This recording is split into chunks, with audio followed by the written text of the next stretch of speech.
Blinkist is the app that helps you become a more well-rounded person by letting you read or listen to an entire nonfiction book in just 15 minutes.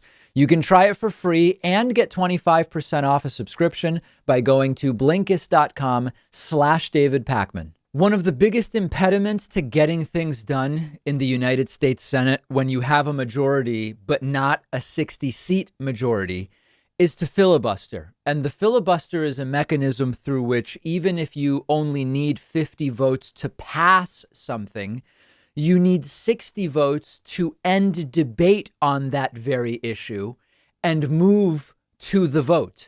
And this is a mechanism that allows a party in the minority to indefinitely hold up voting on legislation and to obstruct and to do all of the things that Republicans led by Mitch McConnell love to do to Democrats. Now, Democrats could blow up the filibuster completely. This is called the nuclear option, and we've talked about it before, but it is a double-edged sword. And it could, as I've talked to you before about, it could come back to really bite Democrats when Republicans are back in the majority at some point in the future. This has been a point of contention about which there are reasonable positions on both sides. But in an interview with ABC News that aired last night, Joe Biden told George Stephanopoulos he does support reforming the Senate filibuster, not eliminating it with the nuclear option, but reforming it. Well, what exactly is the reform that Joe Biden is interested in? Let's take a look at the clip. So aren't you going to have to choose? I know you've been reluctant to do away with the filibuster. Aren't you going to have to choose between preserving the filibuster and advancing your agenda? Yes. But here's the choice. I don't think you have to eliminate the filibuster. You have to do it what it used to be when I first got to the Senate and back in the old days when you used to be around there. And that is that a filibuster, you had to stand up and command the floor.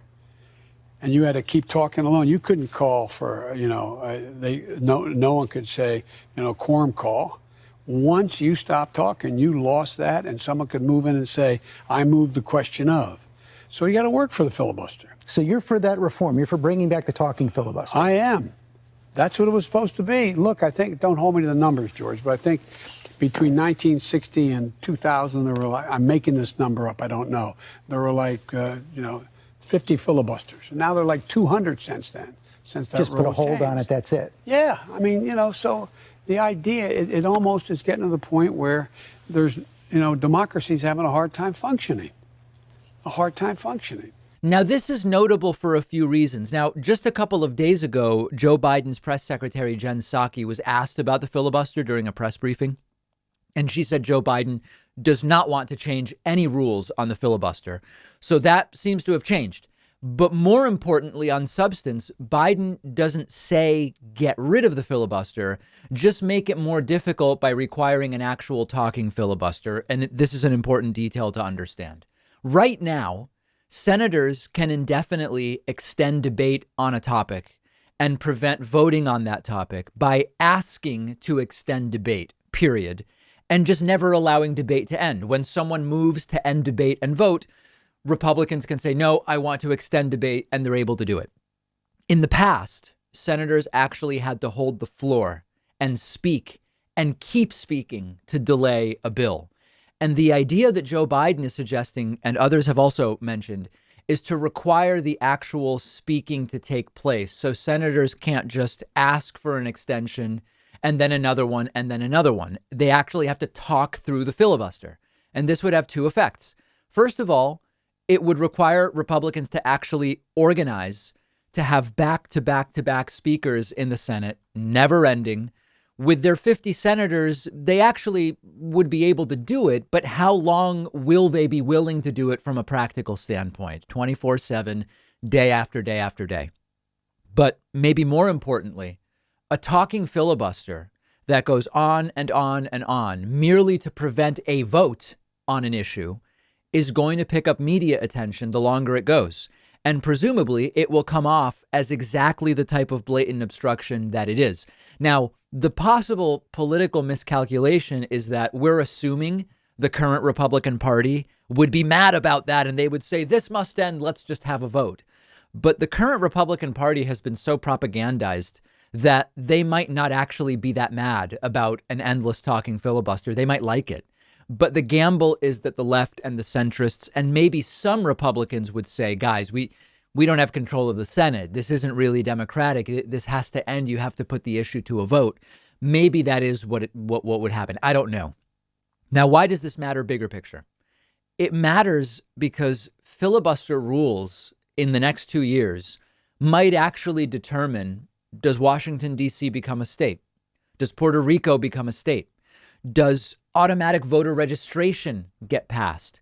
And a whole bunch of other important issues. This is not trivial. And the point is that right now, it's too easy to filibuster with very little work and without much political cost. Now, there's a couple of other ideas that have been floated. One, this is not what Biden supports, but these are other ideas to affect the filibuster without ending it. One idea is you have to have 40 senators present to extend the filibuster. Right now, it's if you don't have 60, you can't end debate. The idea is to flip the onus and put it on Republicans to keep having 40 of their 50 senators in the chamber 24/7 to continue extending the filibuster. That would be a very good idea without blowing it up. The other thing is that the talking filibuster, it should have to be relevant to the topic at hand. In other words, if you are trying to end debate on automatic voter registration and go to a vote, you can't get up there and read a Dr. Seuss book to filibuster. You should be filibustering materially with something connected to automatic voter registration. And that's another possibility that could be done. We will see. This is a really big deal. And, it's one of these things where a lot of this stuff like, when is Joe Biden going to do his first press conference? Sort of like, it's an inside the Beltway story that also has very little impact on Americans. The filibuster is something a lot of people are not following and aren't aware of, but it actually does relate to things that would have a very direct and serious impact on Americans in terms of what it would allow the Senate to do. So we're going to continue following it. Now, this is Joe Biden's latest view on this issue. Let's now talk about the flip side of the coin, which is Mitch McConnell's view on the issue. So we heard from Joe Biden yesterday. He's not for abolishing the filibuster, but he wants to modify it and require an actual talking filibuster. On the other side of this is now Senate Minority Leader Mitch McConnell, Republican from Kentucky. And he is now very strongly threatening to obstruct everything Democrats want to do unless he is allowed to continue obstructing in the way that he has been able to do. I know that sounds crazy, but what you have to understand is Mitch McConnell is going to obstruct either way. Mitch McConnell is now warning Democrats that if they try to mess with the filibuster, he will use procedural delays to turn the Senate into a, quote, 100-car pileup, saying, quote, nobody serving in this chamber can even begin to imagine what a complete scorched earth Senate would look like. I want our colleagues to imagine a world where every single task, every one of them requires a physical quorum, which, by the way, the vice president does not count in determining a quorum. And many Democrats are realizing he's already been just obstructing at every opportunity for years. Dick Durbin saying he's already done that. He's proven that he can do it and that they will do it. Again, I assume. Mitch McConnell has to be ignored. Now, I'm not denying for a second that certainly Mitch McConnell, if Democrats either try to abolish the filibuster, which it doesn't seem like they're going to do, or modify it, requiring a talking filibuster, reversing the onus on 40-60, as I talked about earlier, whatever they try to do. I have no doubt Mitch McConnell will do and will be able to do certain things to obstruct. But Mitch McConnell has been doing that anyway. Mitch McConnell is like an arsonist threatening to burn down your house when he already burned it down a week ago and you're already living somewhere else. And Mitch McConnell, in the past, when Harry Reid, 10 years ago, he forced Harry Reid to have to go nuclear to get anything done. And he obstructed with the Merrick Garland selection by Barack Obama at the end of Barack Obama's term, saying we don't do Supreme Court picks in the last year of a term. And then he rushed Amy Coney Barrett through in 2 weeks. He will obstruct when it's convenient at any time. He has no morals. He has no principles. He will take whatever steps he wants and thinks will be beneficial to Republicans at the time, and then he will rationalize it regardless of double standard, regardless of consistency. I don't think Democrats have any choice but to ignore him. And what I mean by that is, if you do nothing, then they obstruct as a matter of procedure. If you do something, then they retaliate by obstructing. He's painting this hellscape, as Talking Points memo defines it, that as soon as they take back the majority, they go back to running everything through and ignoring Democrats. How long are Democrats going to pay attention to the threats from Mitch McConnell? And as propagandized and weaponized as the ignorance is on the Republican side right now, I do believe that it will start to have some consequences if Mitch McConnell does what he's threatening to do. So what Democrats should do is just listen. If they're not going to blow up the filibuster, and I understand the risks to doing so, I get it. It's not clear to me that it's the right path. At least agree on what reforms you want. Maybe you change it to require a talking filibuster. Maybe you change it to require 40 Republicans in the chamber to extend debate rather than just an absence of 60 being enough to extend debate. You figure out what you're going to do, and then you just do it, and you allow Mitch McConnell to deal with the consequences of continuing to obstruct. Many Republicans won't care. I get that. But I believe that some will. And combined with centrist independents and Democrats and leftists, I think it will be enough to damage the Republican Party. That's my view. Now, if you disagree with me, if you think it will have no consequences and you actually have to listen to Mitch McConnell here and take the threat seriously in terms of how it would affect what Democrats do on the filibuster, let me know. I want to hear from you. I'm on Twitter at @Pakman. And then reminder, Friday, not this Friday, next Friday, March 26th, we are running an end of March 1-day membership special. It is going to be a huge discount. It's because we had a really rough February, the virus, the pandemic affecting people financially. I got dozens and dozens of emails from people saying, David, I love the show. Been a member for years. I've got to cut every bell, whistle, and extra from my budget. I get that. So we're going to offer a really big discount on March 26th. I would love for you to sign up. If you're interested, it's almost like pre-registering for the vaccine, actually. Get on my newsletter at davidpakman.com, and then Friday, you'll get an email telling you exactly how to sign up. What if you could read 10 books in just one sitting? That's exactly what one of my favorite apps lets you do. It's called Blinkist, and what they do is take thousands of popular nonfiction books. They condense them down into text or audio that you can consume in 15 minutes. Blinkist makes sure that you're getting all of the important core insights from each book.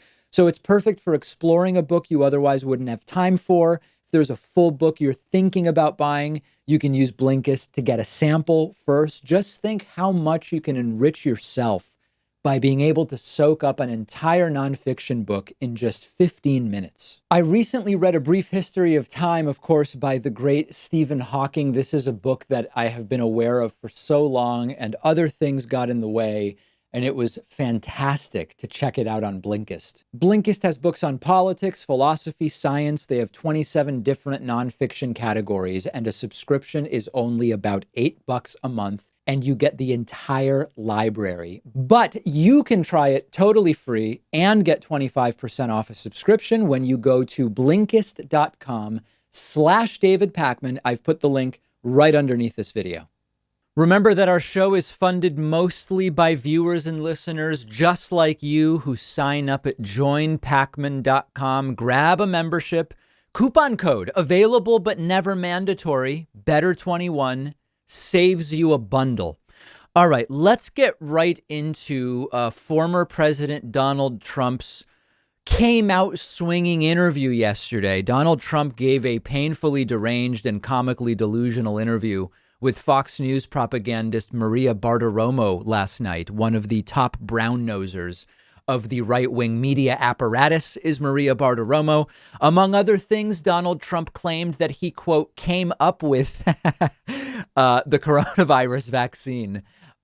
Take a look at this. You add the fact that I was the one, and this administration was the one that came up with a vaccine, which is going to save the world, okay? It's going to save. We would be, I think, worse than 1917, where 50 to 100 million people died.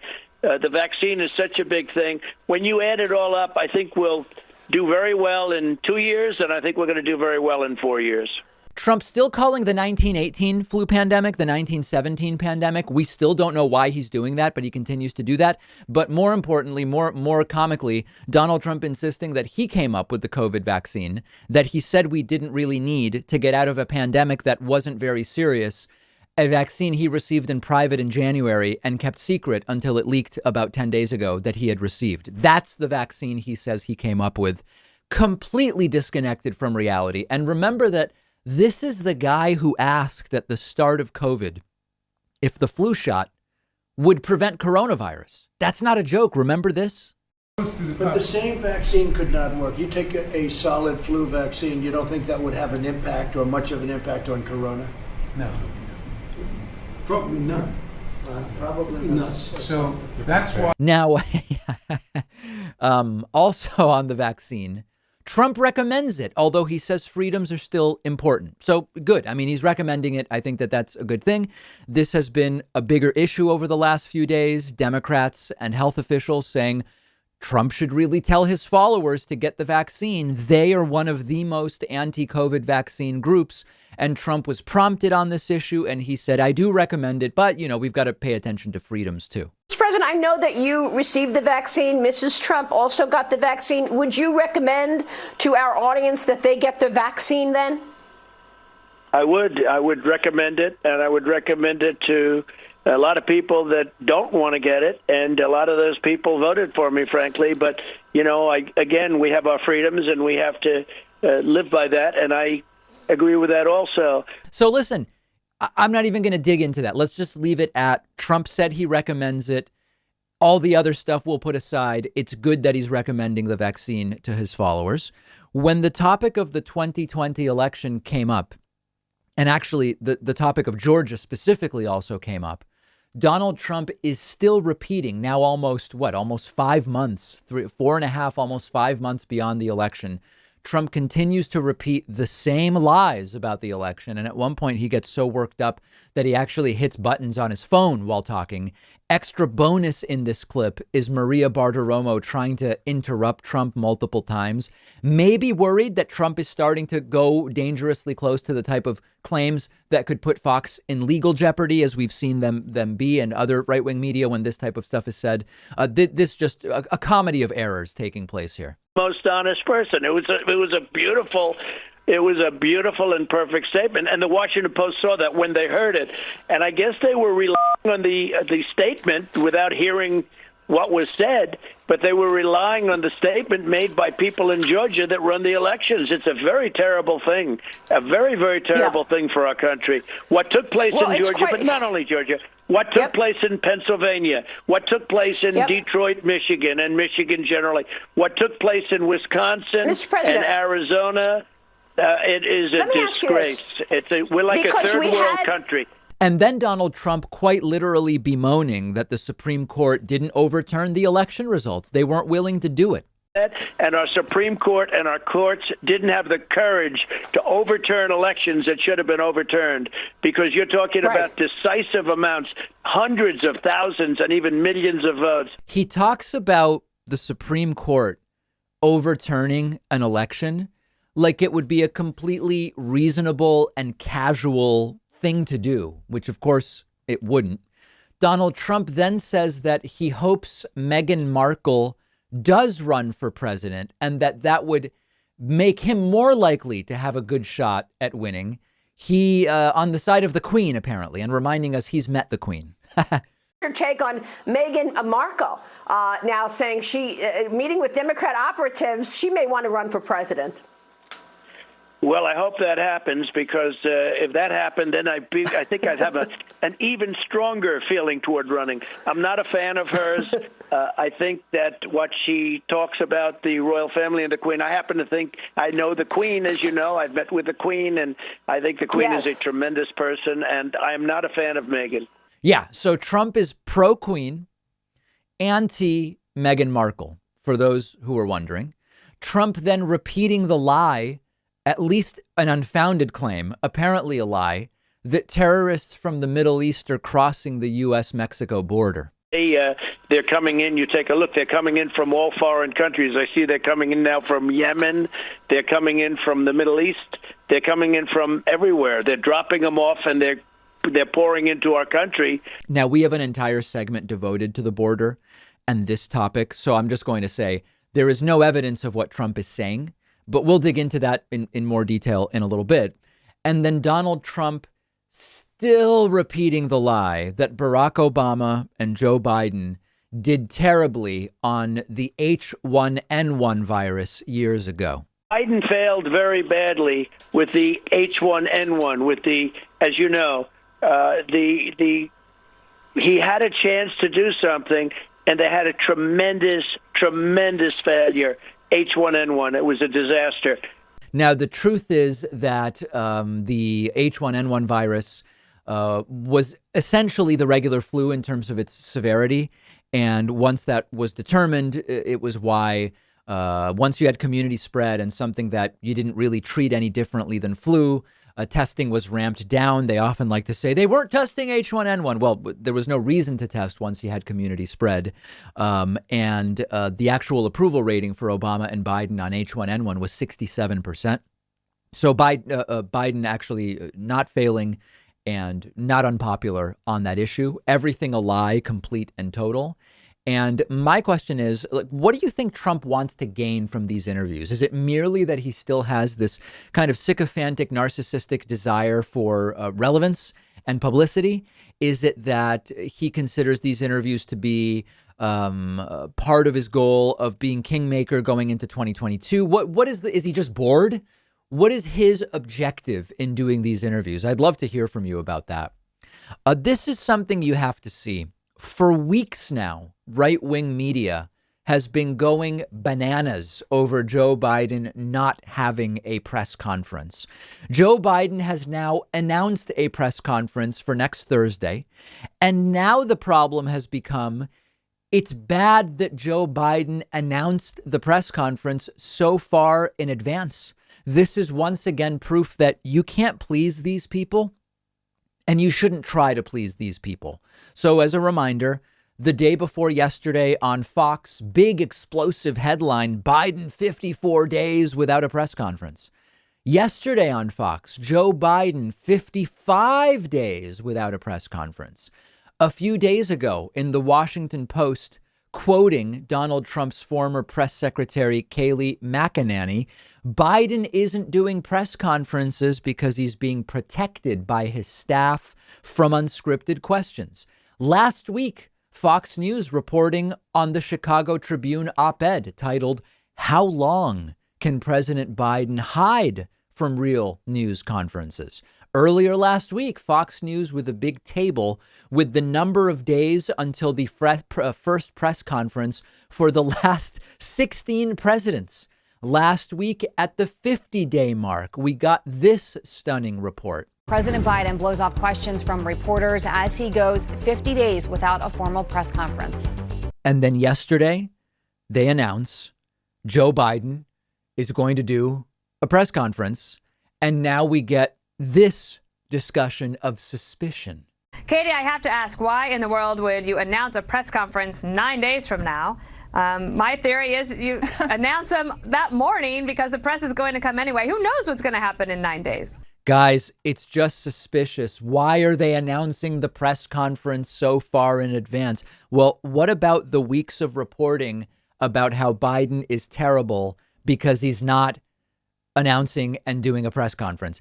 It's truly pathetic. They will never be happy. Don't try to make them happy. Just don't waste your breath. Don't waste your energy. And I actually am looking forward to Biden's press conference. I look forward to him being asked tough questions about the things we've been asking about, the border, and so many other things. What's the plan for the $15 minimum wage? What's going on with infrastructure? Do you plan to use budget reconciliation to get infrastructure done, which we will talk about later on in today's program? I'm very much looking forward to it. We don't have a schedule yet, but it'll be sometime next Thursday. And you can bet that I will be live on YouTube, on Twitch and on Facebook. In the meantime, weigh in on this faux scandal about Joe Biden's press conferences by following us on Instagram at David Pakman Show. The number one funding source for the David Pakman Show has been and continues to be membership. And membership is not just a feel-good thing. You get access to the world-famous bonus show every single day just for members, as well as commercial-free audio and video feeds of the show day in and day out. You can sign up for membership very, very quickly at joinpakman.com. That's joinpakman.com. If the normal prices strike you as high, by all means, use the coupon code BETTER21, all one word, all lowercase. Become a member today. Yesterday, I played a news clip for you from Monday in which Republican House Minority Leader Kevin McCarthy staged a propaganda photo op sort of event at the U.S.-Mexico border. And at this event, he claimed without any evidence that Turkish, Iranian, and Yemeni terrorist, undocumented immigrants were coming over to the United States by physically and illegally crossing the Mexico land border with the U.S. Here is Kevin McCarthy saying it as I played for you yesterday. Let's review the clip. And when you go up to Monument 3 and you talk to those agents, it's not just people from Mexico or Honduras or El Salvador. They're now finding people from Yemen, Iran, Turkey, people on the terrorist watch list they are catching. And they're rushing it all at once. Now, as I mentioned yesterday, there is no evidence of that, but it sounds really damn good and scary. So Republicans have taken off with it. And this is quite literally what we mean by memes. It is a meme that has caught on. And yesterday on Fox News, Republican Congressman John Katko said the exact same thing. And it is spreading, and it is becoming, in the absence of sort of like real stories that Fox News wants to substantively cover, they are just grasping at straws, as we talked about yesterday. Cancel culture, Dr. Seuss, Potato Head, Joe Biden's 55 days without a press conference, this type of thing. Now they've glommed onto this. Take a listen to what Katko had to say. In addition to the migrants that are crossing, that there might be other bad actors and possibly even terrorists. What did you hear from Border Patrol yesterday? Well, it was a stunning revelation, to be honest with you. We were at the edge of where New Mexico, Mexico, and Texas meet, and it's called Monument 3. We're sitting up on a bluff, and we're asking the agents that are on the front lines. And by the way, there is a big gap in the fence there because of they stopped construction. But when I talked, one of them was telling us what they were seeing coming across the border. They saw over 100 people come across in the last few days in that one little sector. And he said, some of them were on the list. And I said, list? And he said, yeah, the terror watch list. Wow. And I was stunned. And I've never heard that before. They said they've seized not just people from Central and South America, but even people from Yemen and places in the Middle East that are terrorism hotbeds. So the claim is that people on the terrorist watch list from the Middle East are crossing the land border between the U.S. and Mexico. Now, is it possible that this could happen? Of course. Yeah, it could happen. It is conceivable that a suspected known terrorist from Iran could get themselves to Mexico and then cross over the border, in the middle of the desert. That could happen. Friend of the show and former David Pakman Show guest, Congressman Ruben Gallego, is on the subcommittee on intelligence and special operations. He represents Arizona, a border state, so he would know something about this. And he tweeted, quote, "Weird, as the chairman of the subcommittee on intelligence and special operations and a border state member of Congress, haven't heard anything about this. Going to ask for a briefing. Pretty sure he is either wrong or lying." And the congressman went on to say, "Hi, Republican leader," meaning Kevin McCarthy, "I have the same security clearance as you do. Can you have your office arrange for a classified briefing for members to see where this info derived from?" Customs and Border Patrol was asked about this. They haven't commented. And the truth is that this is just an old lie that is being refreshed once again. Donald Trump told this lie in 2019. Donald Trump told this lie in January of this year before leaving office. He said, quote, "We have terrorists from the Middle East coming into our country through the southern border." And he also mentioned it last night at the earlier in the show. We covered this very strange interview that Donald Trump gave last night to Maria Bartiromo. And this was one of the topics that came up. Donald Trump again made this claim. They're coming in. You take a look. They're coming in from all foreign countries. I see they're coming in now from Yemen. They're coming in from the Middle East. They're coming in from everywhere. They're dropping them off, and they're pouring into our country.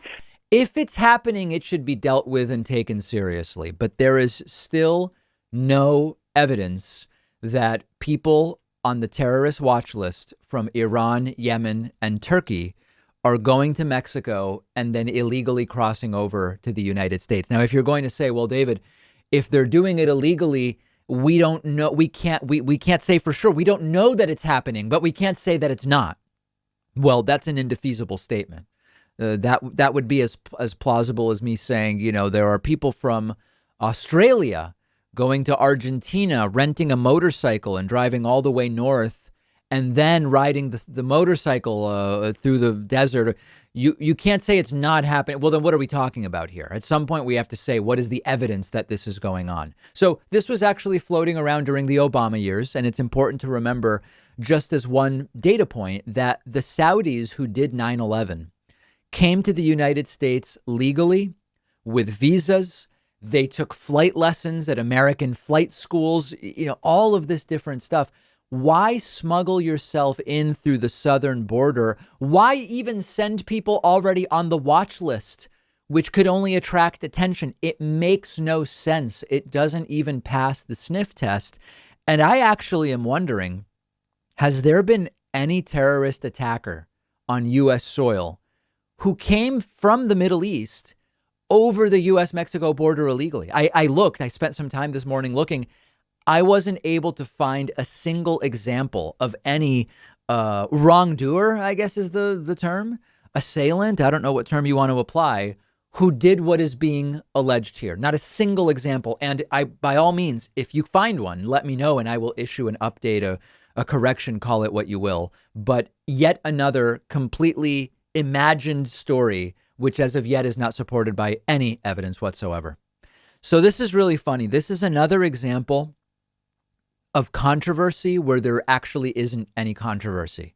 Fox News ran an explosive headline yesterday called Democratic Senator Caught on Hot Mic Explaining How Dems Will Fast Track Infrastructure. What happened? What sort of devious tactic or plan do Democrats have to get infrastructure done? This is all about Democratic Senator Ben Cardin.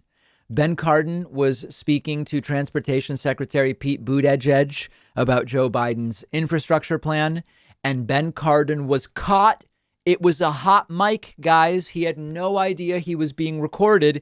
He was caught saying Democrats will use budget reconciliation to get infrastructure reform done, requiring only a simple majority in the Senate instead of 60 votes. Yeah. Now, you might say, hold on a second, sir, David, we've expected Democrats to have to do that all along because Republicans are and have been and will continue to be total obstructionists. There will be no way to get infrastructure done without using budget reconciliation. Why is this news that Ben Cardin is saying this? And that is exactly the right reaction if that is your reaction. Ben Cardin was caught on a hot mic saying something that we already knew and expected and which Bernie Sanders actually said publicly. Here's the big explosive hot mic moment. Take a listen. Trying to figure out, okay, what piece goes in inventory. So we'll figure it out. I'm all ears for I think it's going to be a building process. And you see some actions by some of your committees, there's certain parts of it, but ultimately it's going to be put together similar to how the rescue plan was put together. It's got to be at the end of the day. You're most likely to have these reconciliations. The Republicans will be with you a couple of points. Let's clear that. Thanks again, everybody. Okay. So there's Ben Cardin saying, hey, Pete, we're going to have to do this like the COVID relief bill via budget reconciliation. Where's the scandal? Like, what choice do Democrats have when Republicans won't vote for anything at all? And in fact, Bernie Sanders, the funniest part is You don't have to have a hot mic. Bernie said this on February 24th. It's public record. Axios reported on February 24th that, quote, Senator Bernie Sanders told Axios on Tuesday he's consulted with the White House about how to prepare for the next round of spending, and he's ready to do it immediately via reconciliation, a process he controls as chair of the Senate Budget Committee. There is no story here. OK, Joe Biden said he wants to do infrastructure. Got it. We desperately need to do infrastructure spending. OK, infrastructure spending is popular with the American people. Good. Donald Trump also promised to do infrastructure endlessly, and he never did it. So it's overdue. And Fox News is reporting as some kind of scandal what the obvious, publicly acknowledged strategy is going to be on getting infrastructure spending done, which Ben Cardin said to Transportation Secretary Pete Buttigieg, that given Republicans plan to keep obstructing, we are going to have to do it via budget reconciliation. This scandal is arguably less controversial even than when Barack Obama wore a tan suit. And I would even go as far as to say, and some of you may disagree, this is less of a scandal than when Barack Obama asked for brown mustard on a hamburger. I'm actually willing to go out and say it is less explosive even than that. So we've talked about this. We talked about this yesterday. There's two different things going on. Number one, Joe Biden is really boring. That's true. And it's a welcome change in many ways. The press briefings, aside from the sort of weird questions from Fox News reporters, the press briefings with Jen Psaki are boring from a sort of salacious entertainment sense, but they are substantive. And the right absolutely hates this because there's just no scandals. So they're manufacturing things. Ben Cardin caught on a hot mic. Joe Biden hasn't done a press conference for 55 days. This is even funnier. This morning, Fox apparently, now that Joe Biden has announced a press conference for next week, Fox News had to up their ante. So this morning I saw a graphic which was something like Joe Biden hasn't done a press conference for 89 days if you include the 2020 campaign before he was even president. Mr. Potato Head, Kermit the Frog, Pepe Le Pew, Speedy Gonzalez, all this. This is what they are now focused on because they don't know what to do absent scandal when the things that Joe Biden has done so far, primarily at the top of the list, the $1.9 trillion COVID relief bill, are popular even with Republicans to a great degree. I would expect more of this, although my prediction would be Fox, Newsmax, and OAN are sort of going to find their lanes. Right now, they're kind of fumbling around in the dark for like, what's the way we can get the most clicks based on this administration? I think they'll figure it out and they'll settle into something probably within the next few months. The David Pakman Show is audience-supported media, and you can contribute any amount you want on Patreon, as little as $1 per month. Plus, you can get the daily bonus show, world famous at this point, and the daily commercial-free TV show by making those pledges at patreon.com/David Pakman Show. This is audience-supported media. We depend on the support of our viewers and listeners. Whether you listen to the podcast, watch on YouTube, or watch us on TV, or even listen on the radio, patreon.com/David Pakman Show. Picking up where I sort of left off in the last segment, I mentioned that Joe Biden has been very boring for right-wing media. He just sort of is trying to do the things he promised. He's not succeeding on all of them. He's succeeding on some. He's failing on others. He's mostly liked by Americans. He successfully did COVID stimulus. He's the most popular president based on initial approval rating of the last nearly 30 years. And things are just sort of like going okay. There's no major scandal. He even said, one of the new narratives has been, why isn't Joe Biden saying something definitive about the allegations against Andrew Cuomo? He said last night in his interview with George Stephanopoulos, if the allegations against Cuomo are true, then he should resign. So the right really has no idea what to do. So they're fabricating scandals. One such scandal has been the crisis at the border, which we discussed earlier and we're going to keep talking about. But before we get to that, they are also going on so-called cancel culture.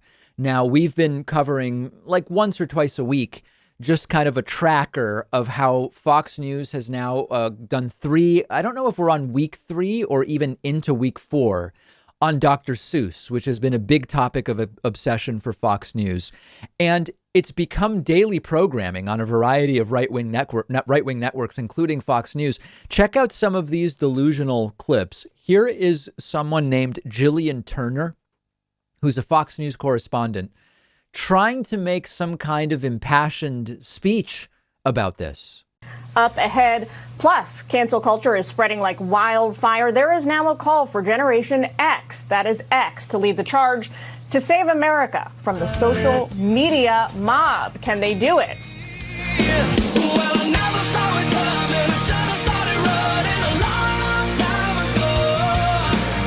Cancel culture spreading like wildfire? What is she talking about?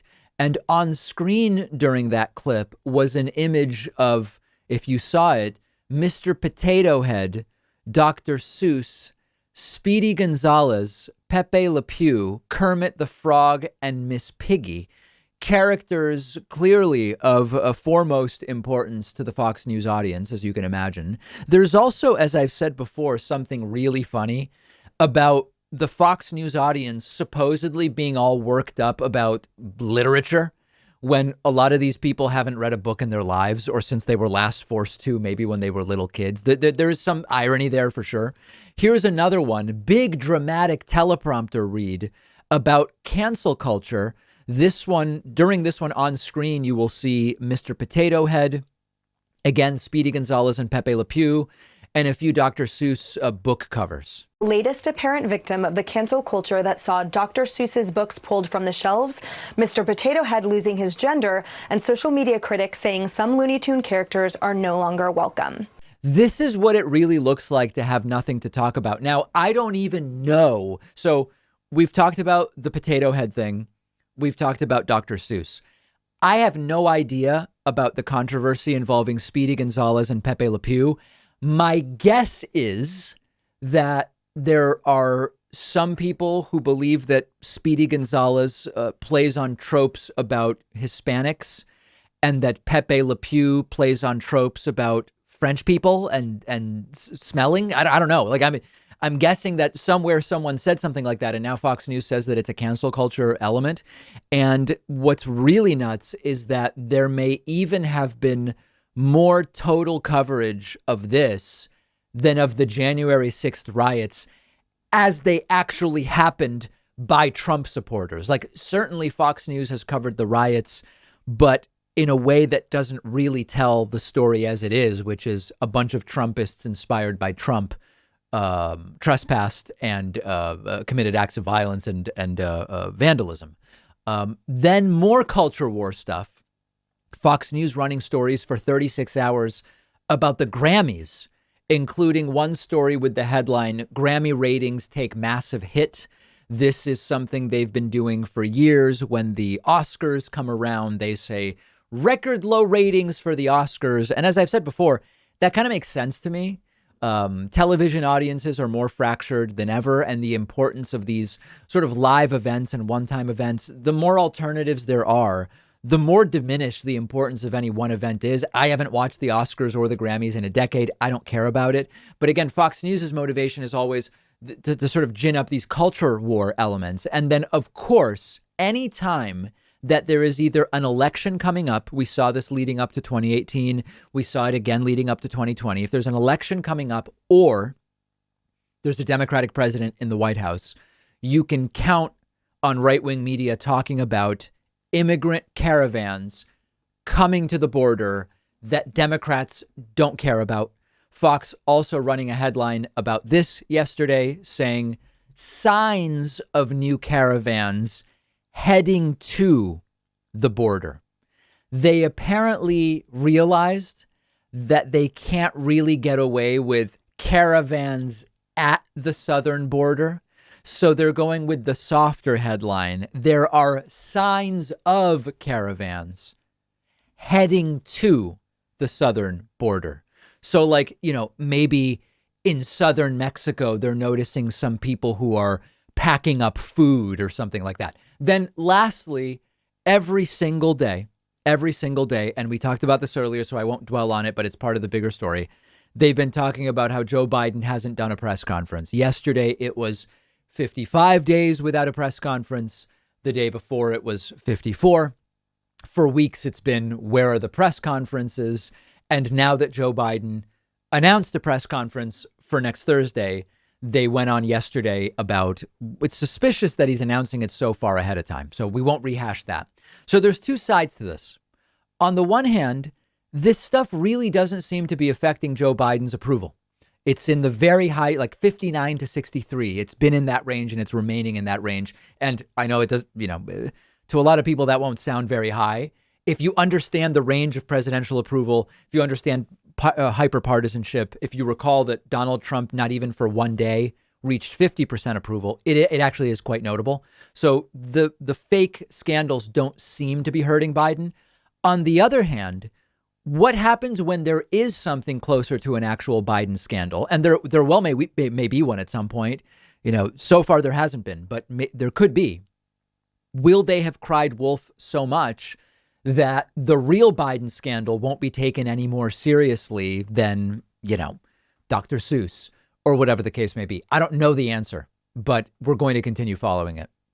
David Horowitz is a radical right winger who, in my mind, is most notable for once telling Dave Rubin in an interview that Barack Obama was a communist. And this came up during my interview with Dave Rubin years ago, which I'll play for you in a little bit. Now, since then, I've not even heard the name David Horowitz mentioned, but he resurfaced yesterday on right-wing propaganda network Newsmax to say that the WHO, the World Health Organization, is also a communist organization run by a, quote, terrorist.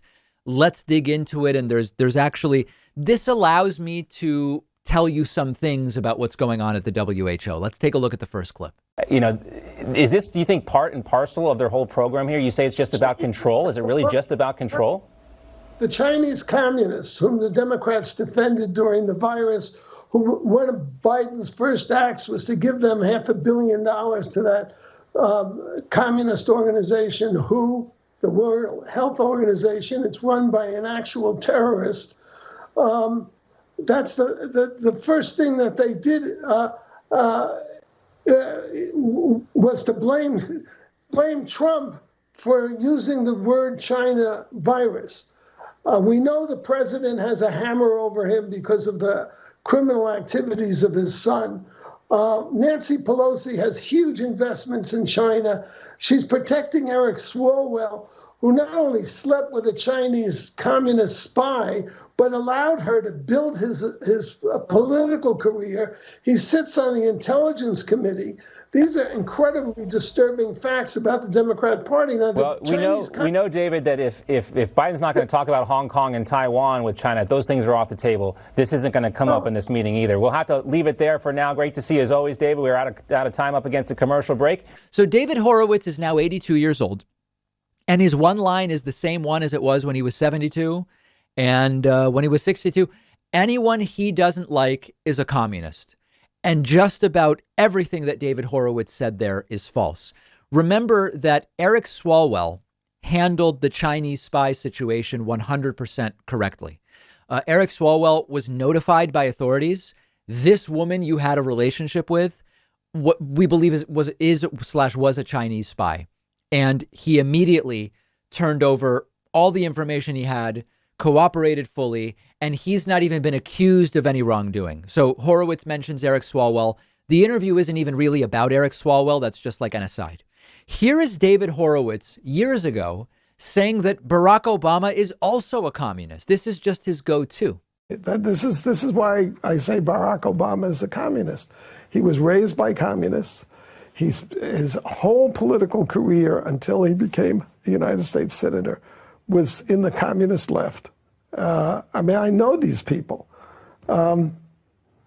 If you are part of a movement that you know is evil, the first thing you want to do is warn other people about it, especially when it's so deceptive. It talks about social justice and all this crap. Anyway. No, well, I mean, that. But he hasn't. So that's how you know what his allegiances are. And so, of course, Barack Obama is not a communist. And back then, I actually asked Dave Rubin about this. When I said to Dave Rubin, you know, sometimes you don't push back when people say crazy things. And he said, well, what's an example of that? And I cited that exact interview with David Horowitz. And here's how it went with Dave Rubin. Now, when David Horowitz, in this specific instance, when he said that communist thing, I was, in that particular case, I was about to stop him. But you're right. He then did quickly, he like sort of said it. It was right at the top of the interview. He kind of flew right into something else. And then the conversation just went from there. Mm-hmm. I do remember thinking in the interview that I wanted to get back to it. But in the course of an hour conversation, or I think that one was almost an hour and 20 minutes, you know, sometimes something's going to get lost. The hilarious part is that Horowitz didn't go right into something else, as Dave Rubin says. David Horowitz, in fact, sort of like paused, and Dave Rubin could have asked him about, well, in what ways is Barack Obama a communist? It was Rubin who chose to move on. So David Horowitz is known for calling anything he doesn't like communism and anybody he doesn't like a communist. And interestingly, nobody seems interested in confronting David Horowitz about it. Now, I don't know if they're intimidated by him or they like people being called communists. I don't know. At one point, David Horowitz was actually considered by some on the right a conservative intellectual, if you can imagine that. Now, to be thorough, Horowitz also claims in the Newsmax clip that the WHO is run by a terrorist. There actually is some story to tell you about there. The WHO is run by Tedros Adhanom. I hope I'm pronouncing that correctly, who's an Ethiopian biologist. The allegation has been made that Tedros, when he was one of the officials in control of the Ethiopian security services from 2013 to 2015, was the allegations range from indifferent to all the way up to involved in sanctioning the killing and torturing of Ethiopians that took place. Now, this is an allegation that a few people have made, some of whom have sort of questionable credibility and questionable motives as well. The allegations haven't determined anything. I'm glad for it to be investigated, but to casually call Tedros a terrorist absent anything other than an allegation seems to be a bit much, but they don't care. This is what they do.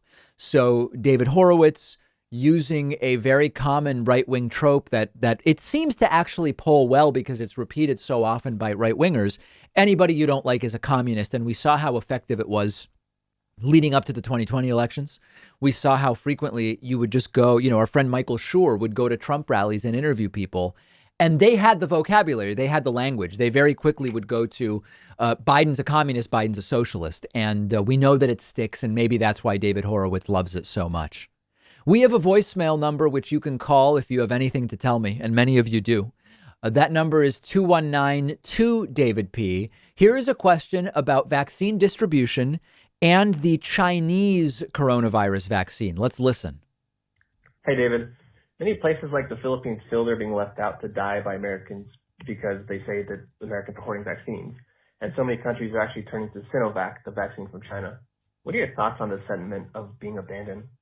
Secondly, can we really trust the Sinovac vaccine approved by the CCP, considering what the CCP is doing to Uyghurs, Tibetans, Hong Kong, etc.? Yeah. So there's two questions there. First of all, the hoarding of vaccines by certain countries. I mean, listen, yeah, it's going on.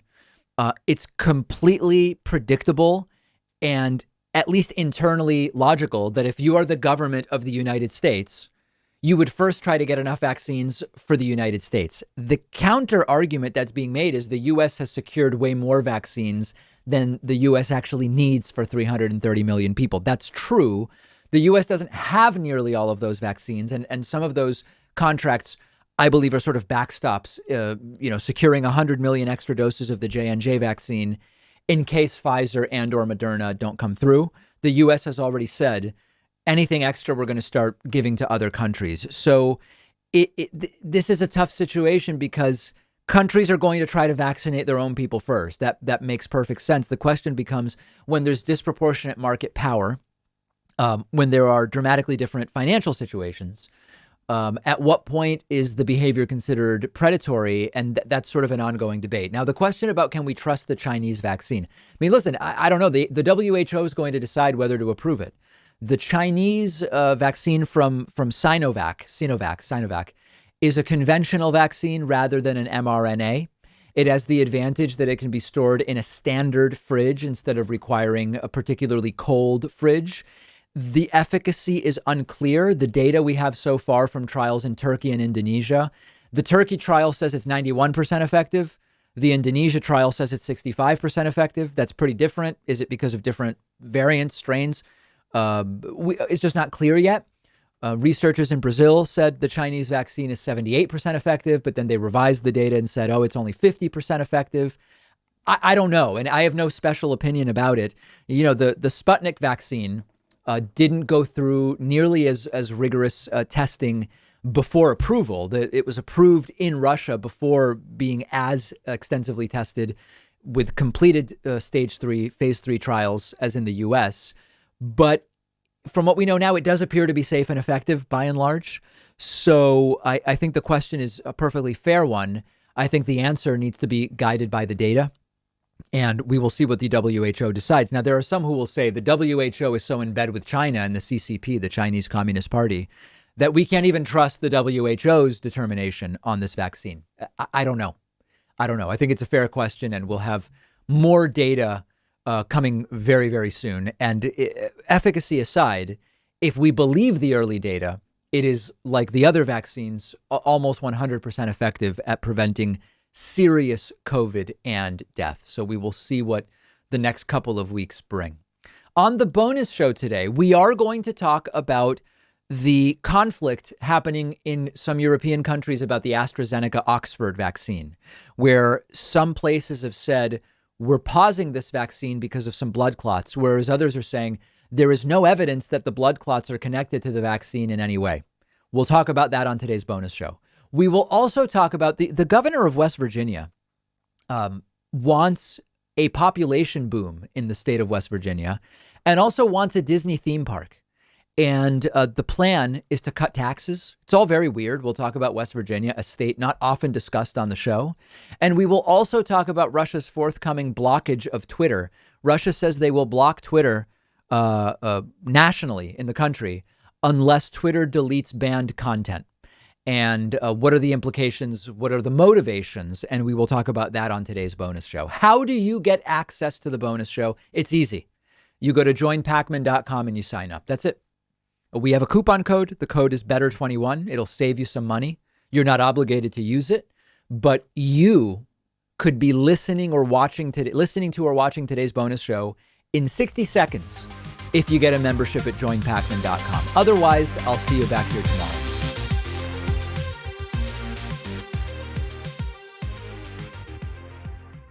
Thanks a lot for watching today's show. I just want to take a second to tell you about today's sponsors. Blinkist is the app that helps you become a more well-rounded person by letting you read or listen to an entire nonfiction book in just 15 minutes.